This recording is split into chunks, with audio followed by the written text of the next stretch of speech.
Қазақтың ұлттық тағамы бешбармақты пісіріп алып келдім. Бешбармағым құттай алып келейін деген ғой. Сөйтіп ертеректе дайындап кеткенде бәрі үлгермей жатыр екенбіз. Бешбармақ қазақтың ұлттық тағамы. Қазақтар үнемі үйіне қонақ келгенде ең бірінші қазанға ет салып, қамыр асып береді. Тағы құртым, майым, сүзбем, айраным, қымыраным бар. Қуырдақ жеңіл-желпі, қазақ халқы қонақжай болған қой сойған сол кезде тез дайындалатын тағамның бір түрі.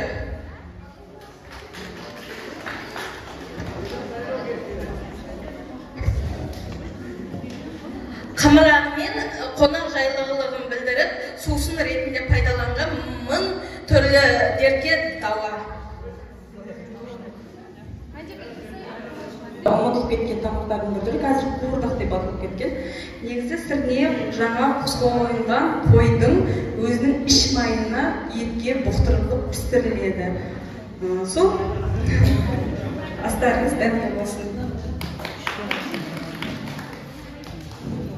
Ал менің алып келген бүгінгі тағам түрім самсаны түрлі дайындап келдім. Біз, яғни көктемнің келгенін білу үшін біз қырға шықсақ, қызғалдақ гүлдері шыққаннан біз жаңа көктемнің келгенін білеміз. Сол себепті бірінші самсаны қызғалдақ түрінде түйдім. Яғни еттен өзін үш түрлі тәсілмен дайындадым. Бірінші жаншылған еттен, туралған еттен және де тауық еті арқылы, тауық етін қамырымызға салу арқылы түйіп дайындадым. Екінші жаңағы сыти тамақ дейміз. Ер адамдарымызға бір кесе тамақ, яғни самсасы, бір кесенің өзін ер адамға тағам ретінде де ұсына аламыз.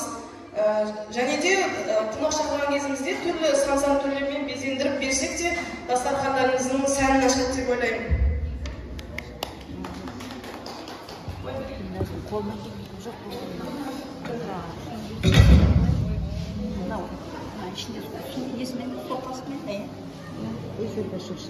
Сорпасымен болғанда несі ғой?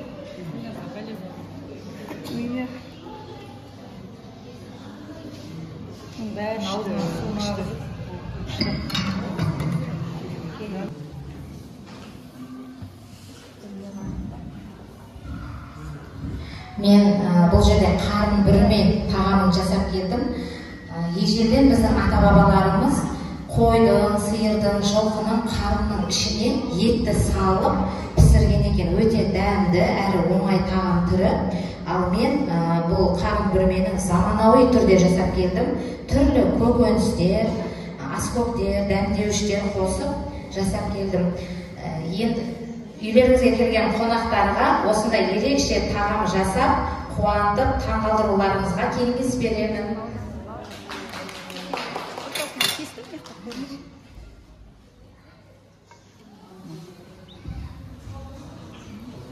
Orada bәрін әкетішіне көршін деп атырмын. Ауыз ашатындар аша берсін дұршайды. Жоқ, көршін. Күшті екен ғой. Болды. Менің алып келген тағам жаужүрек деп аталады. Негізгі біз бұл тағамды қолданамыз. Біз оны орыс тілінде шашлык деп, ал ағылшын тілінде кебаб деп атаймыз. Және осы Орта Азияда түркі тілдес халықтарда қолданады. Мен алып келген себебім оның атының ұмытылып кетуі. Өйткені бізде ата-бабамыздан келе жатқан тағам түрі аты жаужүрек деп аталады. Жаужүрек деп аталуының себебі бұл тағам жүрек ауруларының алдын алады. Және бұл тағамды қойдың бауырынан және құйрық майынан, кейде іш майынан орап жасайтын болған. Сонымен қатар бұл тағамға жуа мен бірге пайдалану ұсынылады. Өйткені жуа пиязымыз бауырдың және құйрық майының тез қорытылуын қамтамасыз етеді. Сонымен қатар бізде қазақта нан түрлерінің бірі ол жұқа. Көшпенді қазақтарда бұл нан ешқашан ашмаған, айнып қалмаған, бұзылмаған. Ол қатқан жағдайда да біз оны сорпаға немесе сүтке салып қайтадан пайдалануымызға болады. Бұл негізі ұмытылып кеткен тағамдардың бірі, бұны түймеш деп атайды. Қазіргі тілмен айтқанда келемен ғой негізі. бірақ оны мынау ерте қазақта құдаға ұсынған қызды ұзатып келген кезде мынау құданың алдына осы түймеш деген тағамды қойған. Оған негізі сүрленген еттен жасалынады.